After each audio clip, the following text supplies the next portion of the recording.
আপনি দাঁত মাজেন, কিন্তু জিহ্বাটা রোজ পরিষ্কার করেন? এটা কিন্তু খুবই ইম্পর্টেন্ট। জিহ্বা পরিষ্কার যদি না করে থাকেন, তাহলে অনেক ব্যাকটেরিয়া সেটা জমে অনেক সময় সাদা আবরণ তৈরি করে থাকে এবং আমাদের যে জিহ্বার মধ্যে বিভিন্ন ধরনের যে গ্রন্থিগুলি আছে, যেগুলি আমাদের ডাইজেশনের ব্যাপারে হেল্প করে থাকে, আমাদের স্বাদ গ্রহণে সহায়তা করে থাকে, এগুলি কিন্তু ঠিকমতো কাজ করতে পারে না। এছাড়াও আপনার সারা রাত্রে যদি আপনার বিভিন্ন ধরনের টক্সিনগুলো অ্যাকুমুলেট হয়ে থাকে, সকালবেলা যদি সেটা পরিষ্কার না করে থাকেন, বিভিন্ন ধরনের আমাদের ওরাল মাউথে আমাদের অনেক সমস্যার সৃষ্টি করতে পারে, মাড়িতে সমস্যার সৃষ্টি করতে পারে। তো সুতরাং এটি কিন্তু খুবই ইম্পর্টেন্ট। যখনই নিয়মিত দাঁত যে আমরা মেজে থাকি, সেই সাথে সাথে কিন্তু আমাদেরকে টাং ক্লিয়ারও করতে হবে।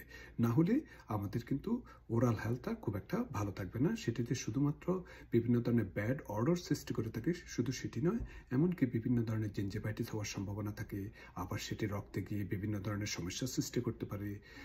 তারপর এছাড়া আমরা যে স্বাদটা গ্রহণ করে থাকি, সেটার ব্যাপারেও ব্যাঘাত করতে পারে। তো সুতরাং দাঁত মাজার সাথে সাথে জিহ্বাটা পরিষ্কার করতেও ভুলবেন না। Thank you.